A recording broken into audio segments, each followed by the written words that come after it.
How safe are your children, both online and offline? If you are a parent, I believe you've had the conversation with your children, one where you tell them to be careful around strangers, especially those who look doubtful. But what do you do when your acquaintance or an otherwise perfectly friendly neighbor turns out to be a child predator?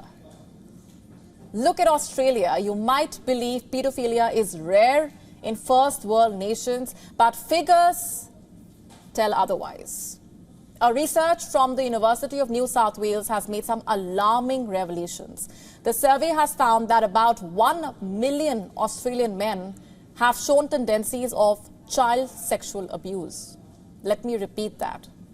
1 million Australian men have shown tendencies of child sexual abuse. This includes not just sexual interactions with children under the age of 18, but also sexual feelings towards them.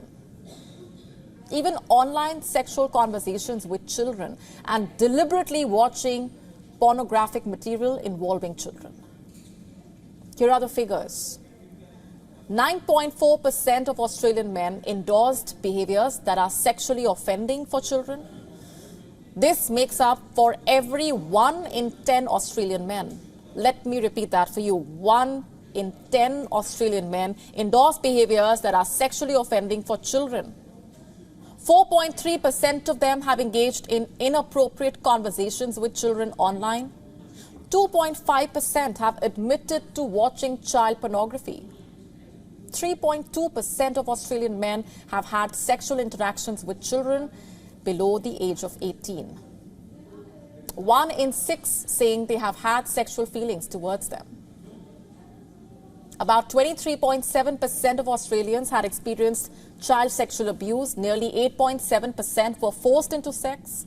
More than 1 in 3 Australian girls experienced child sexual abuse. That's what the revelations according to that study are.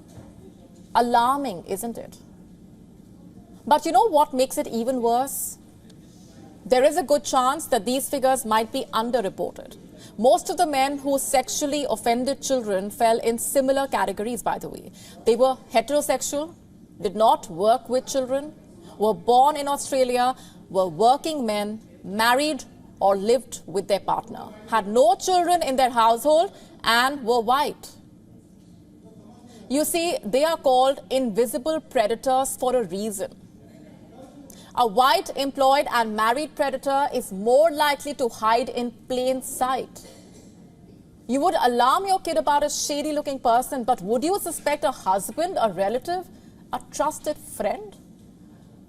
According to UNICEF, roughly 90% of adolescent girls who have been sexually abused have reported that their first perpetrator was someone they knew.